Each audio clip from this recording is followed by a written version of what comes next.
Hi everyone, ఎలా ఉన్నారు అందరూ? I hope everyone is fine. నా పేరు పవని. వెల్కమ్ టు అందమైన ప్రేమలు యూట్యూబ్ ఛానల్.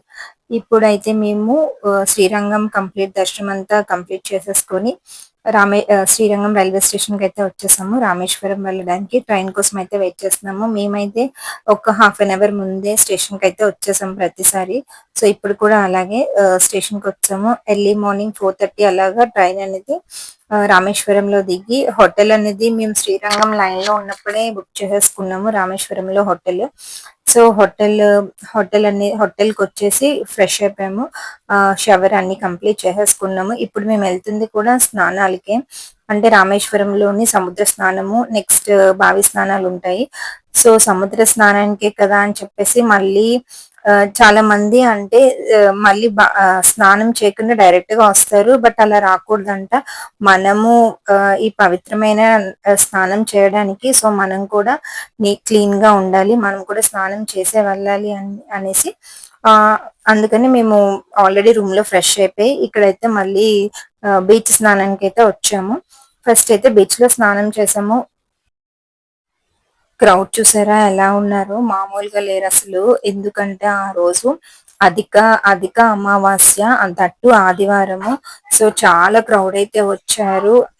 చాలా మంది పిండ ప్రదానాలు చేయడానికి అయితే వచ్చారు. సో చాలా మంది ఉన్నారు. ఆ అసలు మామూలుగా లేదు. నేను ఎక్స్పెక్ట్ చేయలేదు ఇలాగ ఉంటుంది రామేశ్వరం అనేసి. ఆ వాటర్ చూసి ములగడానికి కొంచెం ఇబ్బంది పడ్డారు పిల్లలు, మా హస్బెండ్. బట్ నేనైతే లేదు, మనం ఎంత దూరం నుండి వచ్చాం కదా, ఒక్క రోజుకి ఏం కాదని చెప్పి మునిగామని చెప్పాను. అంటే నీళ్ళు జల్లుకొచ్చేస్తాం అన్నారు. సో ఏం పర్వాలేదు, ఇంతమంది మునుగుతున్నారు కదా, మునిగామన్నాము. సో అలాగే మునిగేసాము అందరము కూడా. నాకైతే మాత్రం అంటే ఇంత దూరం వచ్చి తర్వాత మళ్ళీ అయ్యో ఆ రోజు మేము బీచ్ వరకు వెళ్ళి బీచ్ లో మునగలేదా అన్న దాంతో వెనక్కి వెళ్ళకూడదని ఉద్దేశంతో ఆ కొంచెం ఇబ్బందిగానే ఉంది ములగడానికి. ఎందుకంటే వాటర్ అంత క్లీన్ గా అంత ప్యూర్ గా ఏం లేదు. సో బట్ అలాగైతే మేము ఏమైతే అయింది, మునిగేసాం అన్నమాట. రామేశ్వరంలో 4 గేట్స్ ఉంటాయి. 4 గేట్స్ లో బీచ్ నుంచి ఒక గేట్ కనెక్ట్ అయి ఉంటుంది గుడి ఎంట్రన్స్ కి. సో మేమైతే ఇప్పుడు బీచ్ నుంచి కనెక్ట్ అయిన ఎంట్రన్స్ లో వెళ్ళిపోయాము. వెళ్ళిపోయి కొంచెం వాకబుల్ డిస్టెన్స్ వెళ్ళి ఇప్పుడు బావి స్నానాలకి వెళ్ళాలి. బావి స్నానాలకి లైన్ ఉంటుందని అసలు మాకు తెలీదు.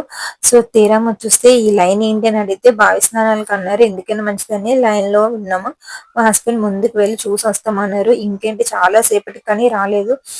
తర్వాత అర్థమైంది ఏంటంటే ఈ లైన్ అంతా కదలడానికి 1 అవుతుందంట ఆఫ్టర్నూన్. సో ఇంకా మేము లైన్ నుంచి బయటకు వచ్చేసి ఏమైనా ఆప్షన్ ఉందేమో అని నడుచుకుంటూ వెళ్ళాము. సో ఇక్కడ నేనైతే హాఫ్ వే షూట్ చేశాను. ఈ లైన్ క్యూ చాలా పెద్దది ఉంది. సో నేనైతే రిమైనింగ్ హాఫ్ ఇంకా షూట్ చేయలేదు. సో ఇప్పుడైతే మేము ఏదైనా ఆప్షన్ ఉందా అనుకొని వెళ్తే తీరా చూస్తే అక్కడ ఏ ఆప్షన్ లేదు. బట్ లక్కీగా మేము వచ్చేయడం మంచిదైంది. ఇటు నుంచి ఎలాగా లైన్ ఉందో అటుపక్క వాళ్ళకి, వేరే గేట్ నుంచి వచ్చిన వాళ్ళకి ఇంకొక లైన్ అనేది ఉన్నది. సో ఆ క్యూ లోని కొంచెం తక్కువ మందే ఉన్నారు. సో మేము లక్కీగా ఆ క్యూలోకి వెళ్ళిపోవడం మూలన మాకైతే కొంచెం టైం సేవ్ అయింది. నెక్స్ట్ అందరినీ ఒక్కసారే వదులుతారు. ఇలా ఇంత పెద్ద హాల్, చాలా పెద్ద హాల్ ఉంటుంది. వీళ్ళందరూ కూడా బావి స్నానాలకి ఒకవైపు సేమ్ ఇలాగే ఇంత పెద్ద హాలే అటువైపు కూడా ఉంటుంది. అంటే ఆపోజిట్ లో ఉంటుంది. సో ఇక్కడ ఎంత మంది ఉన్నారు అక్కడ కూడా అంతే మంది ఉంటారు. మొత్తానికి అయితే మనం బావి స్నానాల దగ్గరికి అయితే వచ్చాము. ఇక్కడ ఖచ్చితంగా రామేశ్వరం వెళ్ళిన వాళ్ళు అంటే 25 రూపీస్ టికెట్ ఉంటుంది నార్మల్ గా.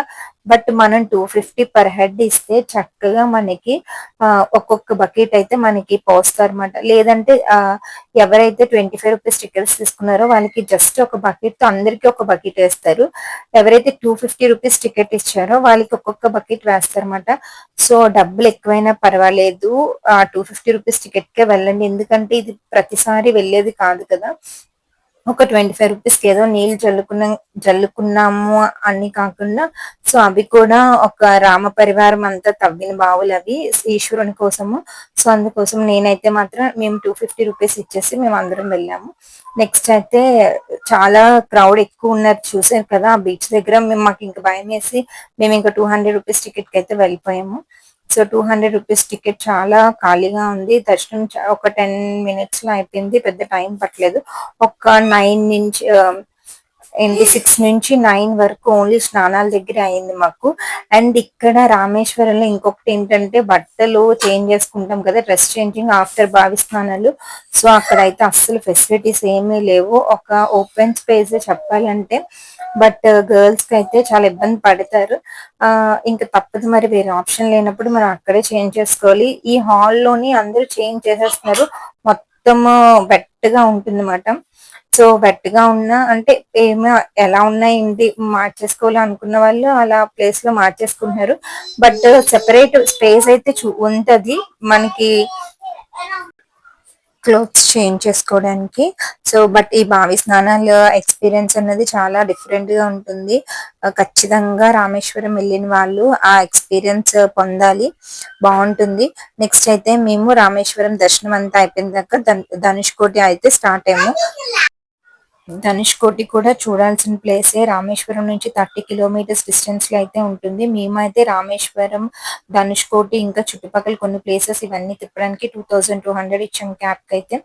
సో బట్ ఇక్కడ ఇది ఏంటైతే చాలా బాగుంటుంది. ఎప్పుడంటే మనం డ్రోన్ వ్యూ చూసామనుకో ఈ ధనుష్కోటి చాలా బాగుంటుంది. ఇక్కడ బంగాళాఖాతం, హిందూ మహాసముద్రం రెండు కలిసిన ప్లేస్ అంటాం. నెక్స్ట్ అంతేకాకుండా ఒకప్పుడు ఇక్కడ జనాలు ఉండేవారు, బట్ 1964లో తుఫాన్ వచ్చి మొత్తం కొట్టుకు వెళ్ళిపోయిందంట. ఇలాగే వీళ్ళకి రైల్వే స్టేషన్ నార్మల్ గా అన్ని ఉండేవంట, అవన్నీ కూడా కొట్టుకు వెళ్ళిపోయినాయి.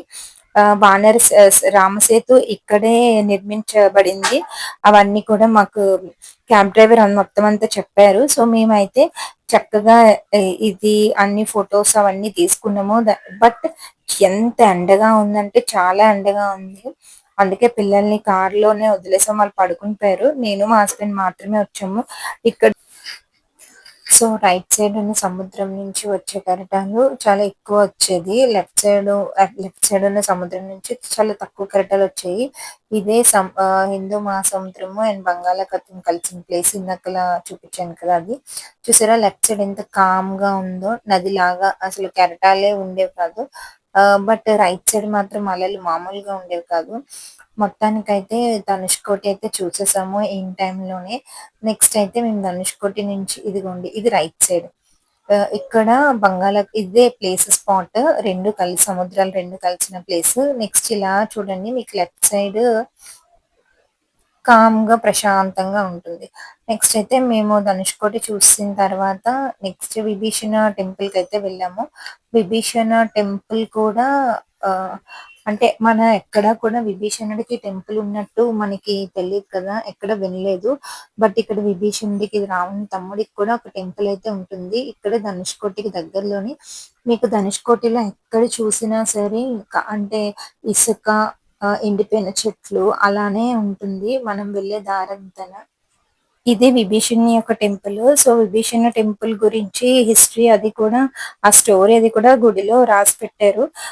అంత అంతగా నేనైతే చదవలేదు, మాకు అసలు టైం లేదు. అండ్ మేము వెళ్ళే టైంకి అక్కడ భోజనాలు కూడా ఎవరో పెట్టుకుంటున్నారు. సో మొత్తానికి అయితే టెంపుల్ చూసేసి వచ్చాము. ఆ టెంపుల్ చుట్టూ ఎలా ఉంటదంటే ఒక ఎడారిలా ఉంటుంది. ఇది ధనుష్కోటి ఊరే, ఈ టెంపుల్ ధనుష్కోటిలోనే ఉంది. సో ఆ ఏరియాలోనే ఉంది. సో చుట్టూ కూడా అంతా ఇసుక, ఎండిపోయిన చెట్లు అలానే ఉంటది ఈ టెంపుల్ చుట్టూన. బట్ కొంచెం రష్ అయితే తక్కువ ఉంటుంది, అంటే ఖాళీ పాత టెంపుల్ తెలిసిపోతుంది. సో నెక్స్ట్ అయితే మేము రామేశ్వరంలోనే అబ్దుల్ కలాం గారి హౌస్ కి అయితే వచ్చాము. ఆ హౌస్ అంటే అక్కడ అసలు యాక్చువల్గా వీడియోస్ తీయకూడదు. ఈ పైన ఇది పై ఫ్లోర్ లో ఇలాగా షాప్స్, పెరల్ షాప్స్ అయితే ఉంది. సో దానికైతే తీసాను. ఇది అబ్దుల్ కలాం గారి హౌస్. నార్మల్ గా రామేశ్వరం చూడాలి అంటే కంప్లీట్ గా 1 డే పడుతుంది. బట్ మాకు తెలియక మేము హాఫ్ డే లో కవర్ చేస్తాము. కొన్ని ప్లేసెస్ అయితే చూడలేదు, బట్ అంటే ఫుల్ డే పడుతుంది రామేశ్వరం మొత్తం చూడడానికి. ఈ వీడియోని అయితే ఇక్కడ థ్యాంక్ చేస్తున్నాను. ఇంకా మన ఛానల్ ఎవరైనా సబ్స్క్రైబ్ చేసుకోకపోతే సబ్స్క్రైబ్ చేసుకోండి. Okay, bye bye.